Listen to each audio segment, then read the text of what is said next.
We are picking up more details on what the government plans to do next. As per top government sources, we're learning that the government is open to taking all suggestions. All suggestions will be welcome. Government also plans to study whether reservation can be applied and how it can be applied, because remember, that's going to be a complicated system in itself. So the possibility of including reservations for backward classes is also something that is going to be looked at with greater detail. I want to go across to my colleague Payal Mehta joining us with more details. It's also a message indirectly being sent out by the government that this is not to Rahul Gandhi's credit or, given to the pressure of the allies, as is being spoken of by many, but the government wants to ensure that due consultation, all sort of deliberations take place before any sort of a formal announcement comes in, and this is streamlined, Payal. Kritsween, to be honest, in 2005, these reforms were brought in, and since then, lateral entry has been happening. 2018 was when the government said that they were open to more and more, recommendations as far as that is really concerned. But now looking at the sensitivity of the entire issue, and also the fact that several partners within the NDA fold also felt that this could be made a priority, in the sense giving reservation to those marginalized sections of society could be taken in. That's the reason.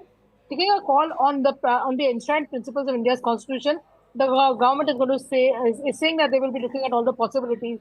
They'll be having meeting at various levels. They'll be taking views of the stakeholders, and they'll also be looking at because adopting a reservation policy in this lateral entry is a very, very complicated affair. It cannot be done overnight as well. To the question that the Congress party is asking about, how why so many people are being recruited, the drive was taken over in 2018, 2020, 2022, and 2023, and now of course 2024 as well. 45 such vacancies were available as well. Most of the reasons why these people were brought in is because of the domain expert, they being experts in their respective field, and that is something which, of course, was going to be extremely significant to watch out for as far as these recruitments are really concerned. But, can reservation be brought in? What mechanism can it adopt? What shape can it take? That is a matter of taking the study forward. That's something which, of course, the government has been speaking of. The government has been saying that they're open to all kinds of suggestions. They're open to more reforms to be brought in. Remember, Prime Minister Narendra Modi, on the 15th of August, from the ramparts of the Red Fort, also Kritsween had said that reforms are something which should be made welcome, irrespective of whichever government, irrespective whichever the side the suggestions really come in from. So it's a matter of great sort and follow up now.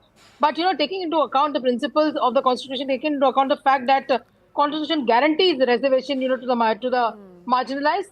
That is the sentiment with which the Narendra Modi government has in fact cancelled this advertisement that you've seen as far as the UPSC is concerned. Okay. We've also been able to access the detailed report by, in fact, the detailed order of the cancellation issued by the DOPT, and also the detailed letter that, Jitendra Singh, the DOPT minister, has written to Preeti Sudan, who's the UPSC chairperson. Absolutely. The government also trying to send out a message that